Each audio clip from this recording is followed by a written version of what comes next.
శ్రీకాకుళం జిల్లా మద్యంపై మాట్లాడే నైతిక అర్హత జగన్ కి ఎక్కడుందన్నారు మంత్రి అచ్చెన్నాయుడు. గత వైసీపీ హయాంలో జగన్ రాష్ట్రాన్ని లిక్కర్ మాఫియా నడిపి 3,600 కోట్ల రూపాయల అవినీతికి పాల్పడ్డారన్నారు. తాము ఎంతో పారదర్శకంగా మద్యం లైసెన్స్ తీసుకువచ్చామని, ప్రభుత్వానికి 1000 కోట్ల ఆదాయం వచ్చిందన్నారు. శ్రీకాకుళం జిల్లా అరసవల్లి దేవాలయం సందర్శించిన మంత్రి అచ్చెన్న ఆలయ అభివృద్ధిపై అధికారులతో రివ్యూ నిర్వహించారు. వైసీపీ హయాంలో మద్యం తయారీ కంపెనీలన్నింటినీ జగన్ గుప్పెట్లో పెట్టుకుని జే బ్రాండ్ తయారు చేశారని ఆరోపించారు. గత వైకాపా ప్రభుత్వంలో కల్తీ మద్యం తయారు చేసిన వారిపై కనీస చర్యలు తీసుకోకపోగా వారికి ప్రమోషన్ ఇచ్చిన ఘనత జగన్ రెడ్డికి దక్కుతుందన్నారు. కల్తీ మద్యం తయారీదారులను పట్టుకున్నది తమ ప్రభుత్వం అన్న మంత్రి, నిందితుల్లో తెదేపా నాయకులంటే వారిని సస్పెండ్ చేశామన్నారు. ప్రజా ఆరోగ్యమే మాకు ప్రాధాన్యం. ప్రభుత్వం విశ్వసనీయత దెబ్బతీయాలని చూస్తే ఉపేక్షించేది లేదన్నారు.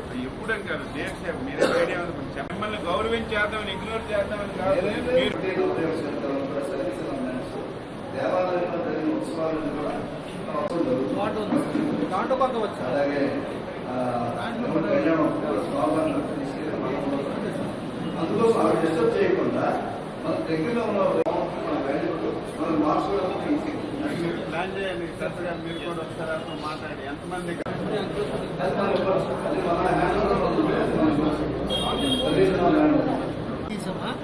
ఖాళీ ప్లేస్ నుండి పెట్టాం. ముందు ఖాళీగా ఉంది, ఎవరా ఖాళీ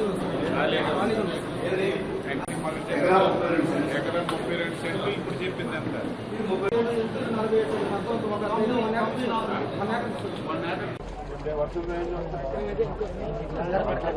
జాగ్రత్తగా జాగ్రత్త తీయండి. శాంక్షన్ కూడా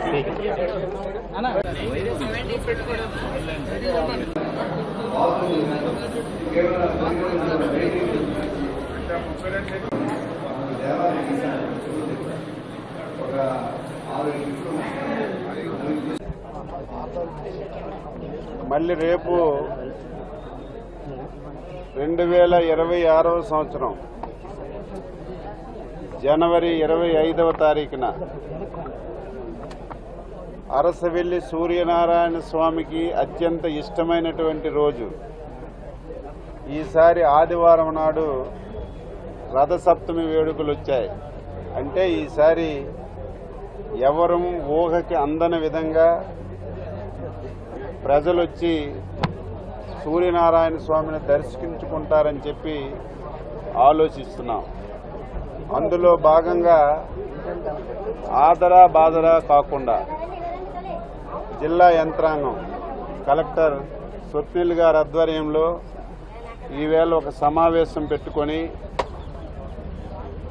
రేపు వస్తున్నటువంటి రథసప్తమి వేడుకలు గత సంవత్సరం కంటే ధీటుగా ఈ వేడుకలు జరపాలని చెప్పి నిర్ణయం చేశాం. అందులో ఈ భాగంగా ఈరోజు మొదటి రివ్యూ సమావేశాన్ని ఏర్పాటు చేసుకున్నాం. మీకు తెలుసు, నాకు తెలుసు, మనందరికీ తెలుసు, అరసవెల్లి సూర్యనారాయణ స్వామి టెంపుల్ని అత్యాధునికమైనటువంటి హంగులతో తయారు చేయాలని చెప్పి ఆలోచన చేయడం, దీనికి మాస్టర్ ప్లాన్ కూడా తయారు చేసి ఏవేవి అవసరాలున్నాయి, ఏ ఫెసిలిటీస్ కల్పించాలని ఈరోజు కేంద్ర ప్రభుత్వానికి ప్రసాదం స్కీమ్లో పంపించాం.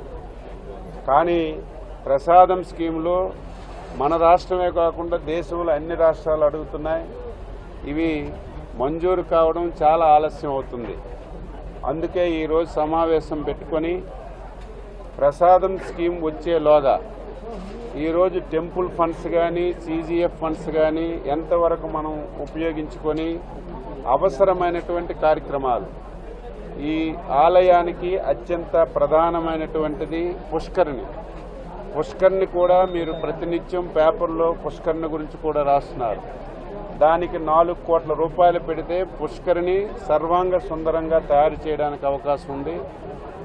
ఈ కార్యక్రమాన్ని త్వరగా పూర్తి చేయాలని చెప్పి నిర్ణయం చేశాం.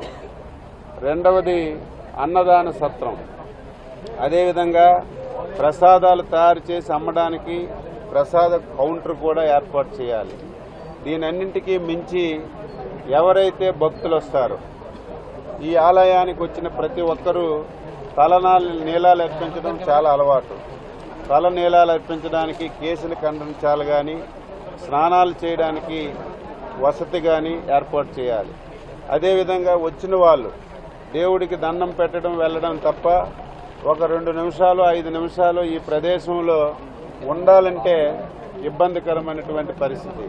అందుకే వెయిటింగ్ హాల్ కూడా ఒకటి నిర్మిస్తే బాగుంటుందని ఈరోజు సమావేశంలో నిర్ణయం చేశాం. ఇప్పటికే పై అధికారులతో మాట్లాడాం, వాళ్ళు కూడా అంగీకారం తెలిపారు. ఏవైతే ఈరోజు ఈ పనులు అనుకున్నామో ఈ పనులన్నీ కూడా ఒక మాస్టర్ ప్లాన్లో తయారు చేసి ఎస్టిమేషన్లు వేసి మరి రాష్ట్ర ప్రభుత్వానికి పంపిస్తే CGF గ్రాంటు టెంపుల్ గ్రాంట్ కలిసి ఈ పనులన్నీ మొదటి ఫేజ్లో పూర్తి చేస్తే కొంతవరకు ఉపయోగం ఉంటుంది.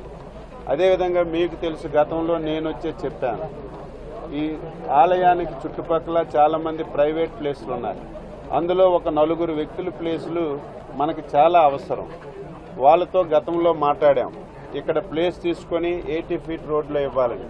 అయితే 80 ఫీట్ రోడ్లో ఉన్నటువంటి మన ఎండోమెంట్ ఈ ఆలయానికి సంబంధించిన ప్లేసు క్లమ్జీగా ఉండటం వల్ల అది ఎవరికి ఇవ్వలేకపోయాం. ఇప్పుడే నేను ఆ ఓనర్స్తో కూడా మాట్లాడాను. అందులో ఒకరిద్దరు ఇమీడియట్గా వెళ్ళిపోవడానికి అంగీకారం తెలియచేశారు.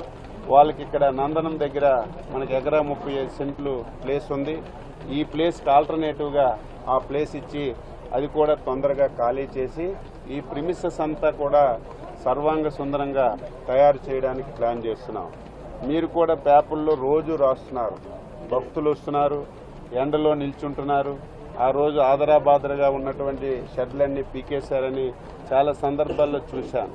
అయితే వెంటనే దీన్ని తాత్కాలికంగా మనం చలువు పందిరి, అది కూడా ఏదో అస్తవ్యస్తంగా కాకుండా ఒక ప్రణాళికాబద్ధంగా చలువు పందిరి కూడా వేసి వచ్చిన భక్తులకి ఎండ లేకుండా నీడ కల్పించాలి కూడా ఈరోజు సమావేశంలో పెట్టుకొని ముందుకెళ్తున్నాం. అయితే దీనన్నింటికంటే మించి ముఖ్యమంత్రి గారు మొన్ననే స్పష్టమైనటువంటి ఆదేశాలు ఇచ్చారు. ఈ రాష్ట్రంలో ఇటువంటి ఉత్సవాలు జరిగేటప్పుడు దీన్ని ఆసరాగా తీసుకొని ఈ ఉత్సవాన్ని మనం ముందుంచుకొని ఆ జిల్లా ఫెస్టివల్ కూడా చేయమని స్పష్టంగా ఆదేశాలు ఇచ్చారు. అందులో భాగంగా మొన్ననే విజయవాడ కనకదుర్గమ్మ ఏదైతే నవరాత్రి ఉత్సవాలు జరిగాయో అదే సమయంలో విజయవాడ ఉత్సవ పేరుతో చాలా బ్రహ్మాండమైనటువంటి కార్యక్రమాలు చేశారు. ఒక కార్యక్రమాన్ని పూనుకుంటే దాతలు చాలామంది సహకరించడానికి ముందుకు వస్తున్నారు. ఈసారి శ్రీకాకుళం ఏదైతే మన రథసప్తం వేడుకలతో పాటుగా శ్రీకాకుళం ఉత్సవం కూడా 7 రోజుల పాటు జరపాలని ఒక టెంటేటివ్గా అనుకున్నాం.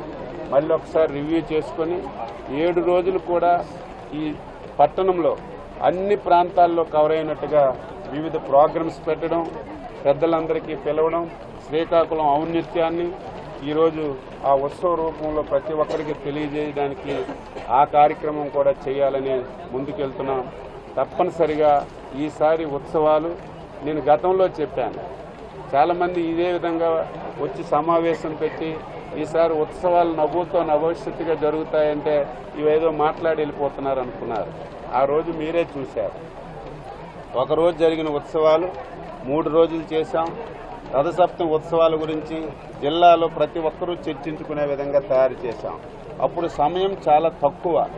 ఈసారి అందుకే మనం ఒక 50 రోజుల ముందు నుంచే ఈ కార్యక్రమాన్ని తీసుకున్నాం. తప్పనిసరిగా ఈసారి గతంలో జరిగిన ఏవైనా చిన్న చిన్న లోపాలు సరిచేసుకొని వచ్చిన భక్తులకి ఎక్కడ కూడా ఇబ్బంది లేకుండా, లోపల కూడా ఇప్పుడే నేను చూశాను క్యూ లైన్లన్నీ అస్తవ్యస్తంగా ఉన్నాయి. ఆలయాన్ని మొత్తం కప్పేసినట్టుగా ఐరన్ జాళ్ళతో పెట్టేశారు. అది కూడా ఒక ఆలోచన చేశాం. అవన్నీ తీసి సక్రంగా క్యూ లైన్లు పెట్టి ఎవరైతే 3 క్యూల్లో వెళ్తారు ఎవరికి ఇబ్బంది లేకుండా, ఎవరికి ఆటంకం కలగకుండా, ఎవరు తాళన క్యూలో వాళ్ళు వెళ్ళి వెయిటింగ్ లేకుండా దర్శనం చేసుకోవడానికి ఆ ఏర్పాట్లు కూడా చేయమని చెప్పాం. జిల్లా యంత్రాంగం అదే పని మీద ఉన్నారు. కలెక్టర్ గారు నేను చాలా సందర్భాల్లో చెప్పాను, యంగ్ అండ్ ఎనర్జెటిక్ టీమ్ ఈ జిల్లాలో ఉంది. కలెక్టర్ గారు కానీ, జేసీ గారు కానీ, ఆర్డీఓ గారు కానీ, ఒక పక్క ఎమ్మెల్యే గారు, ఎస్పీ గారు, అందరూ యూత్. ఈ టీము చాలా చక్కగా పనిచేస్తున్నాం. ఇంకా ఈ ఉత్సవాలే కాదు, ఈ జిల్లా అభివృద్ధికి, ఈ పట్టణ అభివృద్ధికి అన్ని విధాలా కృషి చేస్తామని ఈ సందర్భంగా తెలియజేస్తున్నాను. 25 ఈలోగే పనులన్నీ కూడా రేపు ఏదైతే 25 జనవరి 25న ఉత్సవాలు ఉన్నాయో ఈలోగా ఒక్కొక్కటి ఈరోజు అన్ని ప్రపోజల్స్ పెట్టమని చెప్పాం. నేను కూడా ప్రత్యేకంగా ఒక గ్రూప్ కూడా ఇప్పుడే చెప్పాను, మేమందరం కలిసి ఒక వాట్సాప్ గ్రూప్ కూడా పెట్టుకొని నిరంతరం పర్యవేక్షణ చేసి పనులన్నీ శరవేగంగా అయ్యే విధంగా తప్పనిసరిగా ఆ టైంకి అన్నీ పూర్తి చేయడానికి ప్రయత్నం చేస్తాం. ఆదాయం చాలా ఎక్కువ వస్తుంది. వారానికి 5 నుంచి 7 లక్షల రూపాయల వరకు వస్తున్నటువంటి పరిస్థితి, కానీ జీతాలు ఇవ్వలేని పరిస్థితి. గోశాలకి షెల్టర్ లేదు సార్, అంటే ఇప్పటికే కాలిపోతుంది. ఇప్పుడే అవన్నీ డిస్కస్ చేశాను. ఇప్పుడే నేను కమిషనర్ రామచంద్రమోహన్ గారితో కూడా మాట్లాడాను. ఎవరైతే అవుట్ సోర్సింగ్ స్టాఫ్ ఉన్నారో, ఎవరైతే అన్నదాన సత్రం నడుపుతున్నారో, ఇవందరికీ శాలరీస్ లేక కూడా చాలా రోజుల నుంచి ఇబ్బంది పడ్డారు. అది కూడా వితిన్ డేస్లో ఆ సమస్య కూడా పరిష్కరిస్తాం. గోశాల కూడా మొన్న పేపర్లో చూసిన వెంటనే కలెక్టర్ గారు ఇమీడియట్గా స్పందించారు. ఆ సమస్య కూడా పరిష్కరించడానికి ప్రయత్నం చేస్తాం. ఇంతవరకు టెంపుల్కి విపరీతంగా ఫండ్స్ ఉన్నాయి, కానీ ఉపయోగించుకోవడంలో మనం వెనకబడి ఉన్నాం. ఇప్పుడే నేను అధికారులతో మాట్లాడాను. టెంపుల్ ఫండ్స్ ఎంత ఖర్చు పెట్టినా సరే మేము పూర్తిగా సహకరిస్తామని చెప్పారు. అయితే నేను టెంపుల్ ఫండ్సే కాకుండా CGF కూడా కొంత ఇమ్మని చెప్పాను. ఆ ఫండ్స్ ఈ ఫండ్స్ కలిసి అభివృద్ధి చేయడానికి ముందుకెళ్తాం. జగన్మోహన్ రెడ్డి ఇందాక మాట్లాడారు, షాప్స్ అన్ని కూడా వీళ్ళకే, టీడీపీ వాళ్ళకే దక్కాయి. వాళ్ళే ఈరోజు ఫ్యాక్టరీలు కూడా పెట్టారు నకిలీ మద్యానికి సంబంధించి. మా మీద నెప్పుతున్నారు. అసలు ఎవరైనా నవ్వుతారనో లేకపోతే ఎవరైనా అసహించుకుంటారనో ఒక ఆలోచన ఉంటే ఆ విధంగా మాట్లాడరు. ఈరోజు మన జిల్లా తీసుకుందాం, మీరు సర్వే చేయండి. ఈ జిల్లాలో ఎన్ని షాపులు ఉన్నాయి, ఎన్ని షాపులు తెలుగుదేశం వాళ్ళకు వచ్చాయి, ఎన్ని షాపులు వైసీపీ వాళ్ళకు వచ్చాయి, ఎన్ని షాపులు తటస్థం వాళ్ళకు వచ్చాయి మీకే తెలుస్తుంది.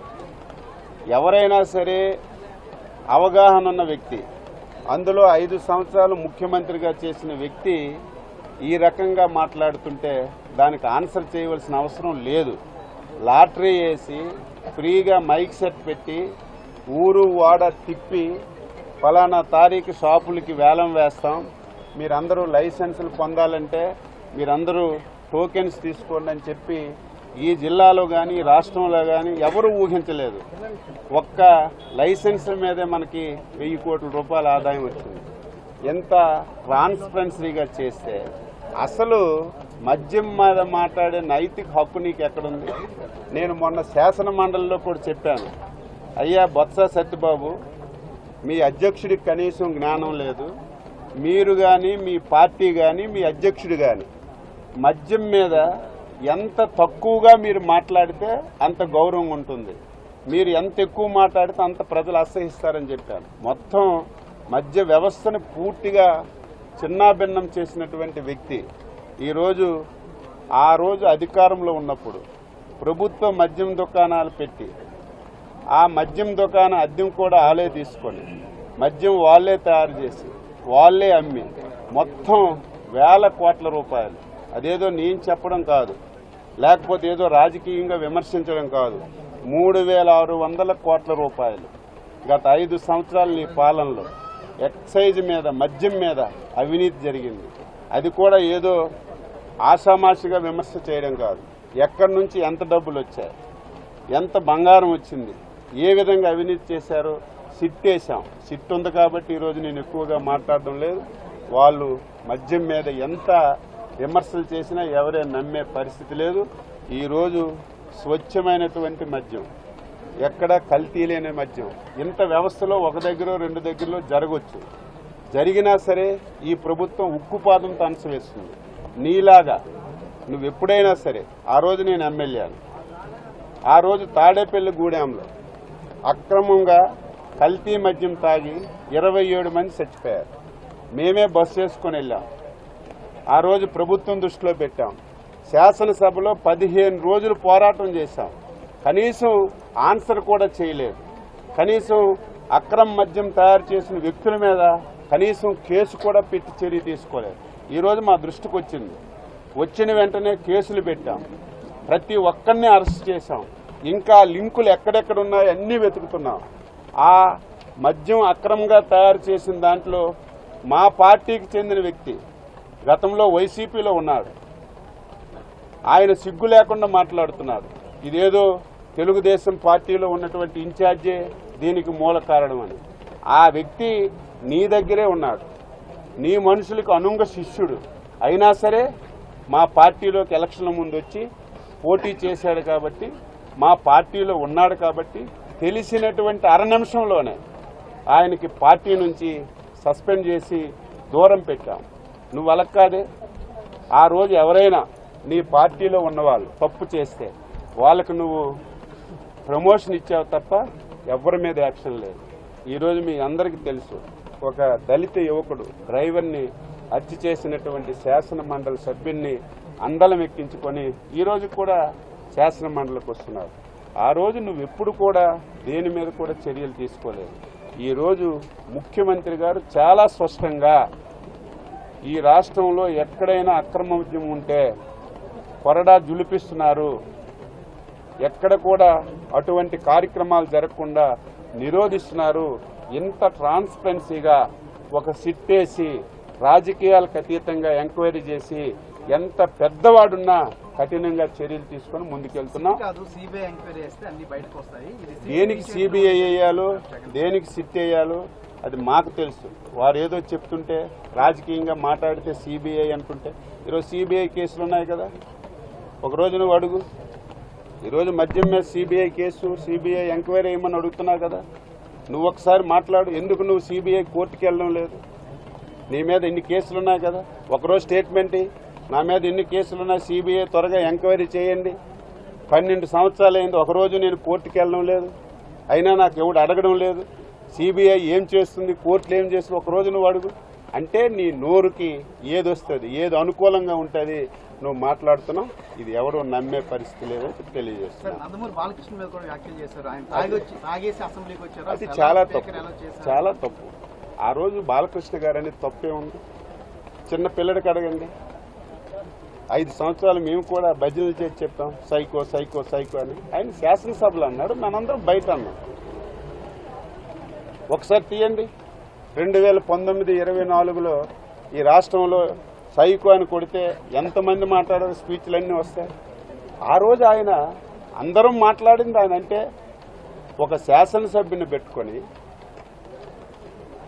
ఒక రాష్ట్రంలో ఒక గౌరవమైనటువంటి వ్యక్తికి ఈరోజు విమర్శ చేశారు. ఆయనకు అసలు శాసనసభకు రావడానికి హక్కు లేదట. అసలు శాసనసభలో స్పీకర్ మాట్లాడడానికి ఆయన చేసిన తప్పే ఉంది. మనందరం బయట మాట్లాడకుండా ఆయన లోపల మాట్లాడాడు. ఆ రోజు నువ్వు మాట్లాడలేదు, నేను మాట్లాడలేదు, అందరూ మాట్లాడు. సైకో అంటే ఎవరు? సైకో పనులు చేసావు కాబట్టి సైకో అని చెప్పావు. అది కోర్టులో అంటే దాన్ని నువ్వు తప్పు పడుతున్నావు. చాలా తప్పు.